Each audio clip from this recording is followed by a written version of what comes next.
Hello everyone, I'm Ashi Saxena and today I will be discussing about Soli Sorabji, whose full name was Soli Jahangir Sorabji. He died yesterday in the morning at the age of 91 due to COVID-19. He was Indian jurist and was known for his acumen and association with human rights. He was also honored with Padma Vibhushan for his defense of the freedom of expression and the protection of human rights. He has also served as Attorney General of India twice, that is from 1989 to 1990 and again from 1998 to 2004. He studied at St. Xavier's College, Mumbai and completed his law from Government Law College, Mumbai. In 1984, during anti-Sikh right case, Sorabji worked with Citizens Justice Committee and took up pro bono cases for the victims in 1997.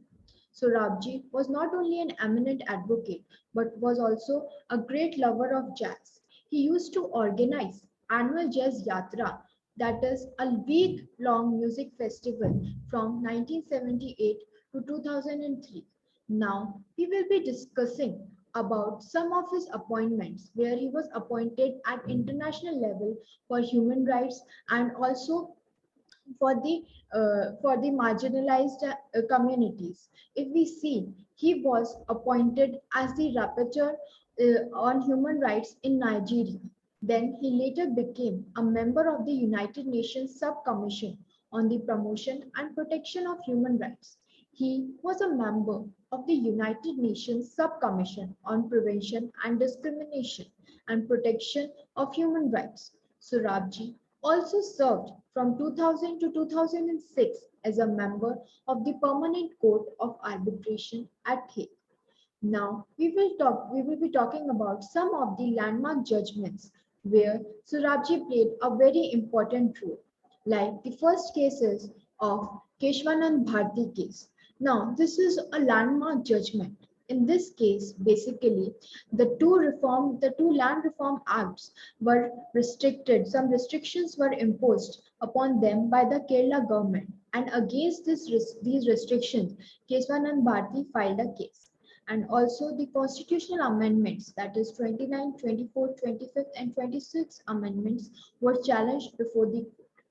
Now, the question that was there before that was raised before the court was whether the parliament could alter, amend, abrogate any part of the constitution, even to the extent of taking away all fundamental rights.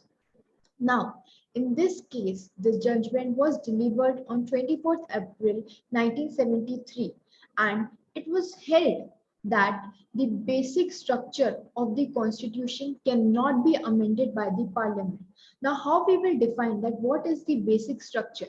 They categorize basic structure as the parliamentary democracy, fundamental rights and judicial review, secularism, etc. etc. They also said it was also said in this case that the judiciary is responsible to determine that what constitute as the basic structure of the constitution. With this case, the doctrine of basic structure came into force and we all of us got the idea that what is the basic structure and what cannot be amended at any cost, even by the parliament. The next case which we will be talking about is the IR Coelho case, that is IR Coelho versus State of Tamil Nadu. Now this case talks about the ninth schedule of the constitution. First we will understand what is the ninth schedule. Basically, it determines these laws in relation to state and the central and state laws, and these laws cannot be challenged before any court. But in this case, what happened? Supreme Court ruled that the law falling under the ninth schedule cannot have any blanket immunity from judicial review. And also it was said that since judicial review is a basic feature of the constitution and cannot be taken away even by using ninth schedule. So this was again a landmark case. Next case is S.R. Bommai versus Union of India. In this case, S.R. Bommai, who was at that time the Chief Minister of Karnataka, his government was dismissed and President rule was imposed under Article 356.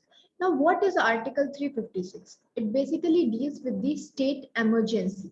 And why it was imposed, why president rule was imposed? It was imposed because Burma's government had lost majority.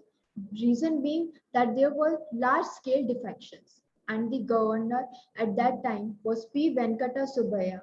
He refused to give an opportunity to Burma to test his majority in the assembly and imposed president rules. Now, against this rule, Bombay went to the court. And what the Supreme Court said? Basically, Supreme Court struck down the decision of the government and also said that the power of the president to dismiss a state government is not absolute and subject to judicial review. Next case is about Prakash Singh versus Union of India. In this case, Supreme Court directed to appoint National Police Commission, okay, and also gave 7 directives. Now, what were those 7 directives? The first was to constitute a State Security Commission. Now, why it was constituted? Basically to see that the state government does not impose or ensure unwarranted influence or pressure on the state police and to see whether the state police are working properly or not. Second is to ensure that the DGP that is appointed is through merit-based transparent process and to secure a minimum tenure of 2 years. Thirdly, to ensure that the other police officers are also provided a minimum tenure of 2 years. Next is to separate the investigation and law and order functions of the police.